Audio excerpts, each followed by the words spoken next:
Our story took us on a Sky 5 trip into the Blue Ridge Mountains of Virginia and the prestigious Virginia Military Institute that spawned the careers of Generals Stonewall Jackson and George Marshall. It's also where John Archer Lejeune came to serve as superintendent in 1929, after his years as Commandant of the Marine Corps. An important building at VMI now bears his name. I talked with the deputy superintendent.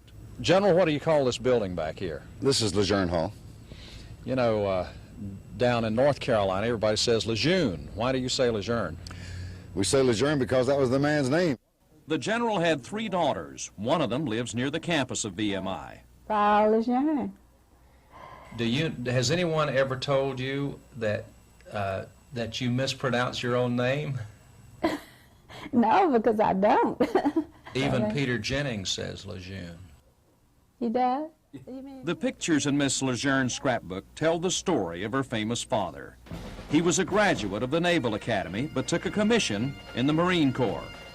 It was in World War I and on the battlefields of France that he distinguished himself as a fighter and a leader of the 2nd Division. It is said that his men loved him. The French admired him too for his skill and courage and because he could speak French fluently. Some writers would later call him the greatest leatherneck of them all.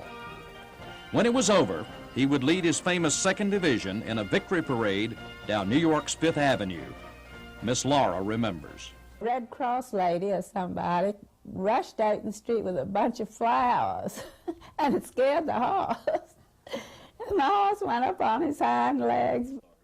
Some years later, the Secretary of the Navy, Josephus Daniels, would name him the Marine Corps' 13th Commandant. His last active years were spent here at VMI, training other young men for military service. Shortly after his death in 1942, the largest Marine base in the world was named for him in Jacksonville, North Carolina. It's the home of his beloved 2nd Division. An American hero, John Archer Lejeune.